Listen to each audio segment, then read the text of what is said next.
যাওয়ার রাস্তাই নেই, পিছনে পুলিশ আর সামনে স্বাধীনতা। কিছুই চেঞ্জ হয় না এই দেশে। কেন হয় না জানেন? আমাদের পকেটে দুটো টাকা আসলে একটু চেহারাটাকে চিনলে আমাদের চলার ভঙ্গি চেঞ্জ হয়ে যায়। আমরা কলার টলার বডি শডি দেখাই তারপর চলি। বাঙালির ধ্বংসের কারণে এগুলো, যা কিছু বলছি এতক্ষণ এগুলোই ধ্বংসের কারণ। যতদিন পর্যন্ত কাঁচামাল ঠিক না হবে, বাংলাদেশে তো বাস দিয়ে হাসপাতাল হয়েছিল, হাসপাতাল।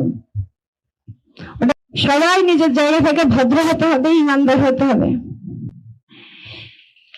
বাংলাদেশের জনগণকে যদি আপনি 5 টাকা মাগ না দেন, আর এটা তো ওই জাতি যে রাস্তায় কারো 500 টাকা পড়ে গেছে, এর আগে একবারে তাকাবে, একবারে তাকাবে, এরপর পায়ের নিচে টাকাটা লুকাই তারপর নিয়ে হেঁটে চলে যাবে। এই জাতি আবার ভদ্র, আর এই জাতি আবার স্বাধীন। জীবনও হবে না। নিজেদেরকে ভালো না করলে, নিজেদের লোককে সংযত না করলে কখনোই আপনারা স্বাধীনতা অনুভব করতে পারবেন না, কোনোদিনও না।